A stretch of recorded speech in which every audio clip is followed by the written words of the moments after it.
অলসই অলসই আমার ইচ্ছা করে তোদের মতন মনের কথা কই। অলসই অলসই।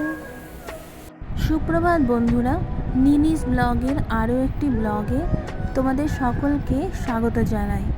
গত সপ্তাহে শনিবার আমরা কলকাতা থেকে বাড়ি মুর্শিদাবাদ পৌঁছালাম।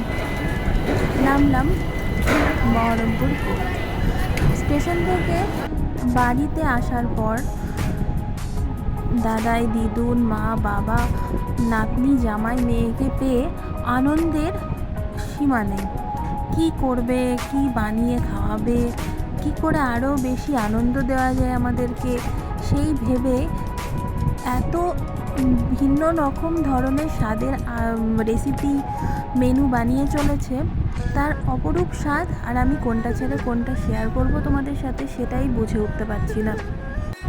মাটন কষা, চিলি চিকেন, কেক বানানো হয়েছে সেটা, এদিকে শুক্তো, নানান ধরনের ভিন্ন রসের ভিন্ন স্বাদের একটা রেসিপি।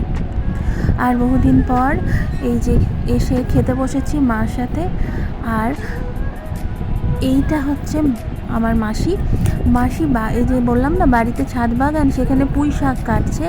দুপুরে আমাদের রান্না হবে পুঁই শাক দিয়ে একটা চচ্চড়ি, পাঁচমিশালি, সেই জন্য পুঁই শাক কাটছে। বাজারের অধিকাংশ জিনিস আমরা এখান থেকে পেয়ে যাই।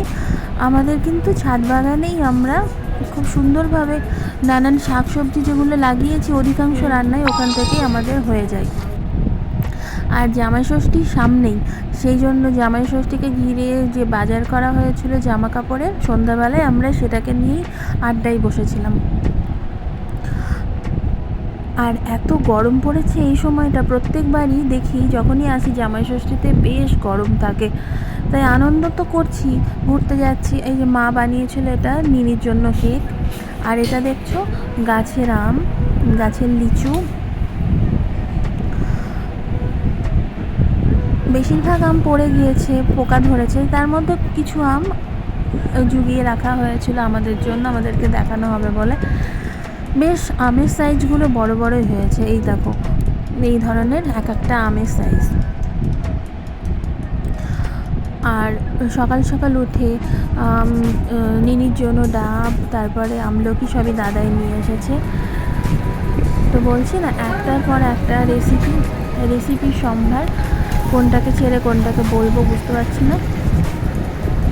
আর যেটা বলছিলাম, যা গরম পড়েছে, আনন্দ তো হচ্ছে ঘুরতে যাওয়া, আড্ডা বা সকলের সাথে ছাদ বাগানে ঘোরা, সবই ঠিক আছে, কিন্তু গরমটা যদি একটু কম হতো, বিষয়টা যেন আরও একটু বেশি আনন্দকর আর মনোরম হতো। গরমের অস্বস্তিটা অন্তত থাকতো না। যদিও গতকালকে একটু বৃষ্টি হয়েছে। আর এখানে নিনির সাথে আমি একটু ড্রয়িংয়ে বসেছিলাম।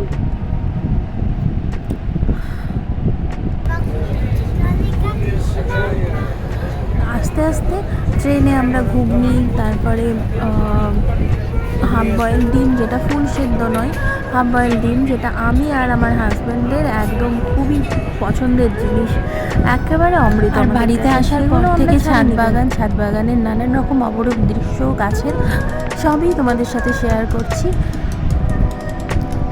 আর এরকম গরমে তোমরা সুস্থ থেকো, ভালো থেকো সকলে।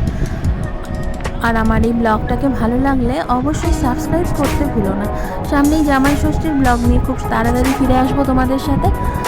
আজকের ব্লগটা এই পর্যন্তই, এখানেই শেষ করছি। টাটা।